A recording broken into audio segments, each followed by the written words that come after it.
We're talking about hip pain in the Sumo Deadlift, right? So first thing I think is important to understand is the hip joint itself. So the hip is a pretty deep socket and ball joint. So what ends up happening is that when you go towards the end ranges of motion, you can get some compression of the ball up against the socket, all right? Now, when we do a sumo deadlift, basically what we're trying to do is get a nice wide stance to reduce the range of motion and maybe put some of the joints in a better position to produce force, right? Would you agree with that, Yeah. Sumo? Yeah. So what ends up happening is that we go in this very wide stance. Can you show us the setup here, Kiefer? Sure. Very wide. You can see how much further space there is between the legs. The other thing that you can see from this angle is that the toes are out as well, and then go down into your setup here.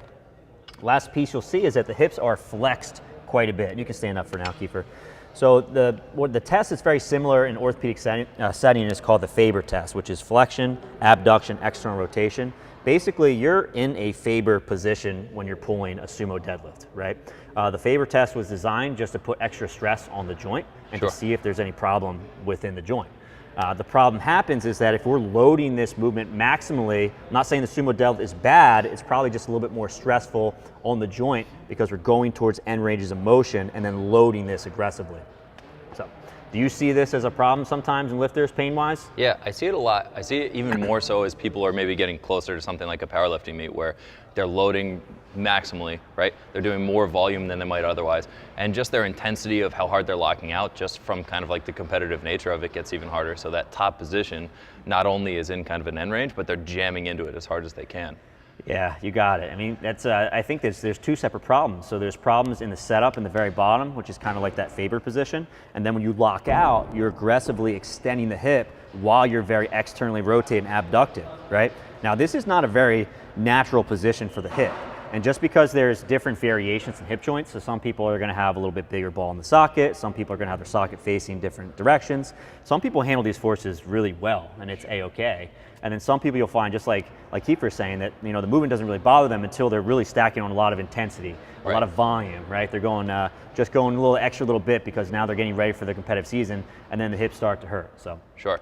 yeah. So one of the things that I notice from a coaching perspective is that we're kind of taught to coach for a good sumo position, that once you get set up, we're thinking about trying to pull our chest up and trying to pull our hips towards the bar as much as we can. So not only are we getting into this position, but then we're trying to actively jam further and further forward against the bar in it. Yeah. So one thing that I've done with people just to kind of, manage pain, manage those positions and still be able to train is we just kind of like ease off of the cueing for some of these things and allow the position to be maybe slightly suboptimal so that we can train with more volume early on, or so that it doesn't put as much stress. Yeah. So I'll cue a little bit more of, being okay with the hips being back and thinking of pushing through the ground and letting the knees extend first versus trying to jam the hips forward so much as they're coming into it. But I'm curious to hear from your perspective, with somebody that's maybe working towards a competition versus just the everyday gym goer, how do you manage this stuff while still being able to let them train towards competition? Because you can't just take them away from it. I know. So if it's an everyday Joe, we're just trying to find a really nice, comfortable position for them to sumo, then it's pretty easy to just decrease the stress by taking their stance in a little bit, and then also getting a little less toe out. And you can play around with this stance a little bit to see what feels good. The other thing you can mess around with is the pelvic position. So if I'm aggressively extending my spine, you're bringing the socket down into the ball, which can create a little bit more compression at the joint and create some problems. If you get a little more neutral, sometimes that helps with athletes. The problem is that if you have a competitive athlete, let's say they're like maybe a month out from the competition, their hips start to hurt them, they've got nationals, they've been training their whole life for this, right? I want to change as little as possible to allow them to have success, right? Sure.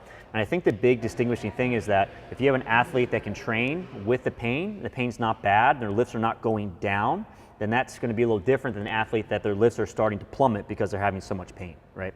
So if you have an athlete that has a whole bunch of pain, we probably have to do something to modify their technique, or at least really change the load, or something needs to change, right? Because otherwise they're just going to tank this meet. If you have an athlete that has a little bit of pain, it's not bothering them too much, then we can have a little bit more wiggle room in terms of training. So maybe we need to dial back the volume slightly, but as long as the hip is not getting worse, I don't really want to change many variables in terms of their training, right? Yeah. And in the off season, it's a completely different story. At that point, we can modify as much as we need to make sure they set themselves up for a good season the next year.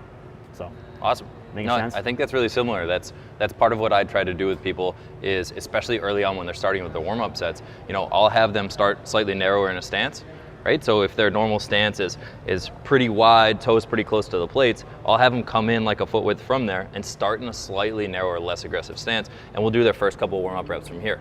So we're able to go through reps, get yourself warmed up a little bit, and then we might deliberately spend more time on those warm-up sets, and as we go, start to creep out so that we can see if maybe this gets better just from being more warm when you go, or two, if there's a certain point where you start to experience that pain again, and we can stay one step below that.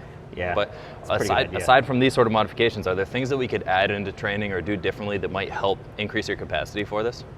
Yeah, so I think first and foremost, you probably need to make sure you have the range of motion to actually do the exercise. Because if you don't have that mobility and then you're forcing it just by using a heavy load, then sometimes it doesn't work really well.